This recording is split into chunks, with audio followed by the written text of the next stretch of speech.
يا صباح السعاد. النهارده بقى جايبه لكم شويه افكار، انما ايه بونو حاجه كده هتعجبكم قوي. طبعا زي كل فيديو، لو اول مره تشوفينه وعجبك الفيديو ما تنسنيش بلايك وشير، كومنت حلو كده منك تقولي لي بتتابعيني منين، ويا ترى الوصفات اللي بنقدمها لكم بتعجبكم ولا. ندخل على مطبخنا المتواضع. اللهم صل وسلم وبارك على سيدنا محمد وعلى اله واصحابه اجمعين. هقدم لك بقى حيل وافكار هتنفعك وتوفر عليكي الوقوف في المطبخ. واول حيله بقى يا حبايب قلب خضره المحشي او اي خضره ايا كان يعني.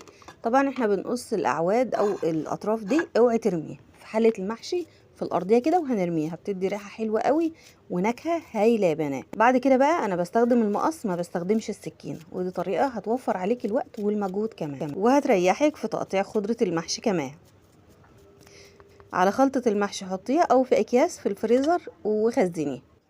تاني فكرة بقى يا حبايب قلبي، كل بيت في المطبخ انا عايزاه بقى ما يخلاش من الحاجة اللي هقولك عليها دي. بص بقى يا غالية انت وهي، انا جبت كيسين ملح بالشكل اللي انت شايفاه، وهقولك بقى احط عليهم ايه بقى.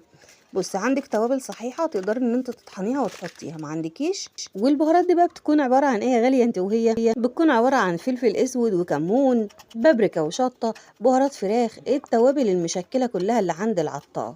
وبعد كده ببدأ اقلبهم على كيسين الملح بالشكل اللي حضرتك شايفاه، واجيب بقى برطمان نضيف يكون متعقم معايا. ده شكل التوابل اللي بقولك عليه. يبقى احنا كده يا حبايب قلبي عملنا الملح المبهر. بصي، الملح المبهر ده بقى عايزاكي تحطيه في ضلفة المطبخ، هينفعك في السلطات وفي كل الطبخات. يبقى دي تاني فكرة عملناها مع بعض. الفكرة اللي بعد كده، لو انت بقى طبخت المحشي وخلصت حلة المحشي خلاص، وتبقى معاكي اي ورق. بصي، اي ورق ايا كان، ورق ليفت، ورق كرنب، ورق خاص، اي اوراق موجودة عندك، هبدأ على طول ان انا اسويها بالشكل اللي حضرتك شايفاه. وطبعا بقى لو معانا ورقة كبيرة نقدر ان احنا نقسمها على 2 او على 4 على حسب حجم الورق. الكلام ده ينطبق على الورق اللي لسه مسلوق طازه يا بنات. اوعي يكون الورق متفرز بقى وخرجتيه من الفريزر وترجعي تاني تفرزيه. لا، الورق ده اللي لسه ورق طازه فريش كده لسه طازه. اقطعه بقى على قد ما انت هتعملي ورقه المحشي. ولو في اي بقى زيادات او اي حاجه كده مش مستحبه، ببدا ان انا اقطع زي الاعواد بتاعه اللفت كده، ايه يعني، يبقى الورق جاهز على اللف على طول. كيس تلاجة بقى واحفظيه، وبألف هنا هتاكليه. بعد كده بقى حرك كل يوم العيال هياكلوا ايه. تعالى اقول لك بقى هنعمل لهم سندوتش ايه. هنعمل سندوتش اقتصادي احسن من الجبنه واللانشون. والله انا مش عايزاكي تاكلي العيال جبنه ولانشون.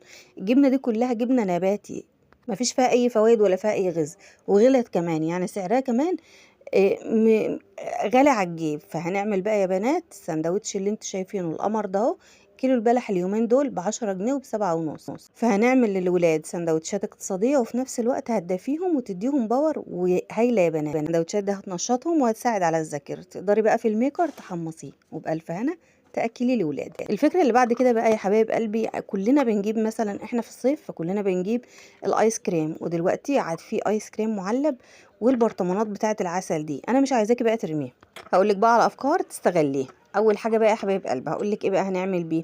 عندنا بيبقى في ازاز كده نكهات، يعني نكهه البرتقال، نكهه الموز، الفانيليا، الازاز دي. فطبعا ايه بتبقى تتلخبط تقع مننا ممكن تتكسر. ولادنا الصغيرين بيبقى عندهم حب استطلاع يعرفوا هي ايه. فانا بجيبها كده وبحطها بالشكل اللي حضرتك شايفاه.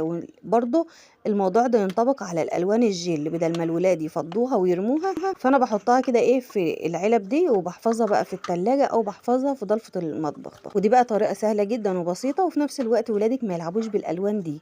البرطمانات الازاز نقدر نستخدمها للشاي او للقهوة او للتوابل كمان. خلصت افكارنا، يا رب تكون نالت اعجابكم. لو عجبتكم افكارنا ما تنسوش تحبوا بعض.